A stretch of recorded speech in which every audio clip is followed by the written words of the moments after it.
For 2 weeks, David tried everything.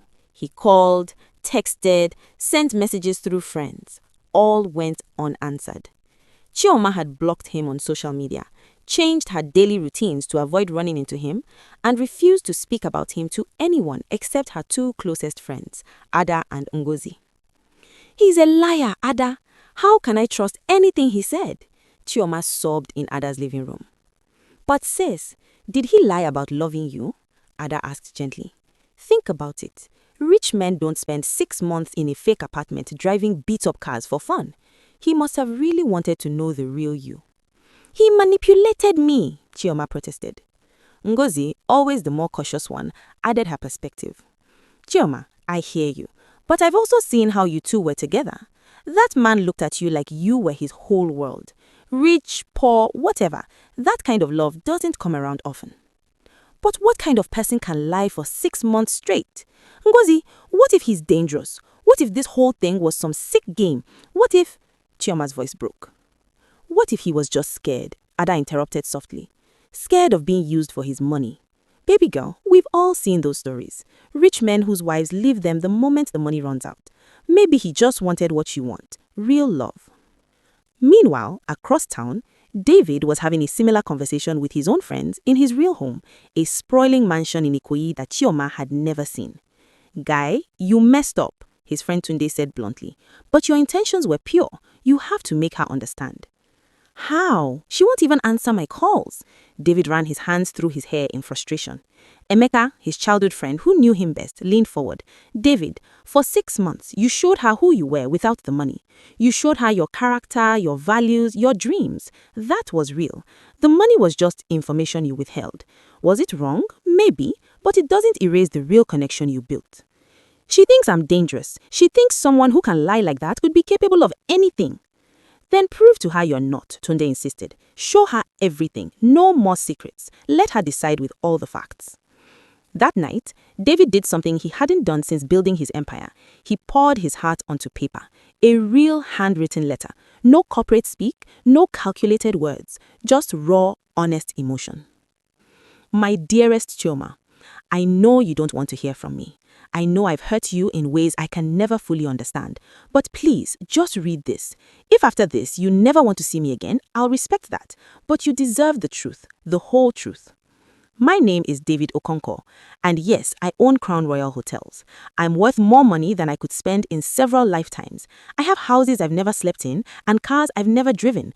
But until I met you, I had never felt truly wealthy. When I was 25, I fell in love with a woman named Amara. I thought she was the one. We dated for 2 years. She said she loved me for who I was. We got engaged. Then my father's company collapsed, and overnight, I lost everything. Within a week, Amara was gone. She didn't even have the courage to break up with me in person. Just a text. "I can't do poverty. Sorry." That betrayal changed me. I rebuilt from nothing, worked myself to the bone, and created Crown Royal from scratch. But I swore I would never let someone have access to my heart again unless I knew, truly knew, they wanted me, not my money. So when I met you at Tunde's party and felt that spark, that genuine connection, I made a choice. A selfish choice, I now realize. I wanted to know if you could love David, the struggling entrepreneur, before you met David, the CEO. For 6 months, I watched you love me, not for what I could buy you, but for who I was. You celebrated my small victories in my fake business. You encouraged me when I pretended to struggle. You loved me when you thought I had nothing. Do you know what that meant to me? Do you know how rare you are? Yes, I lied about my wealth, but everything else was real. The way I felt when you laughed at my jokes, real. The way my heart raced when you walked into a room, real. The way I fell asleep thinking about building a life with you, completely real. You say you're scared of me, that someone who can deceive like I did might be dangerous. Chioma, I understand that fear. But ask yourself this. In those 6 months, did I ever make you feel unsafe? Did I ever try to control you? Did I ever show any sign of being anyone other than a man completely in love with you? I'm not asking you to forgive me immediately. I'm not even asking you to take me back. I'm asking you to consider this. What we had was real. The foundation we built was honest, even if the financial details weren't. And if you can find it in your heart to give me one chance, just one, to show you who I really am, complete truth this time, I promise you, you'll never regret it. I love you, Chioma. Not because you are beautiful, though you are. Not because you are kind, though you are. I love you because in a world where everyone wants something from me, you just wanted me. The ball is in your court. Whatever you decide, I'll respect it. But please know that meeting you was the best thing that ever happened to me, and losing you is my greatest regret. Forever yours if you will have me. David. He sent the letter through a courier with a small box, her favorite chocolates from their third date, when they shared one because he couldn't afford to. When Chioma opened the letter that evening, her hands trembled. She read it once, then twice, then a third time. Tears flowed freely as the words penetrated her anger and hurt. She picked up her phone and stared at David's blocked number. Her friend's words echoed in her mind. That kind of love doesn't come around often. His words echoed louder.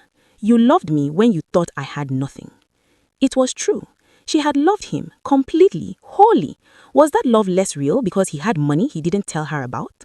But the deception, it cut deep. How could she trust him again? Yet, as she sat there in the fading evening light, holding the letter to her chest, a small voice in her heart asked a different question. Could she afford not to trust him? Could she walk away from the most genuine love she'd ever known because he was trying to protect his heart the same way she was trying to protect hers? Chioma looked at her phone again. Her thumb hovered over the unblock button. What would you do? Some would say, once a liar, always a liar. Leave him. Others would say, he tested you because he'd been burned before. That's understandable. Forgive him. But perhaps the real question isn't about right or wrong. Perhaps it's about this. In a world where true love is rare, when you find it, even if it comes wrapped in deception, do you have the courage to fight for it? Or do you let fear win? Whatever Chioma decides, one thing is certain. This story reminds us all that the heart wants what it wants, regardless of bank accounts. And sometimes, the biggest risk isn't in trusting someone who hurt you. It's in walking away from someone who truly loves you. What would you do?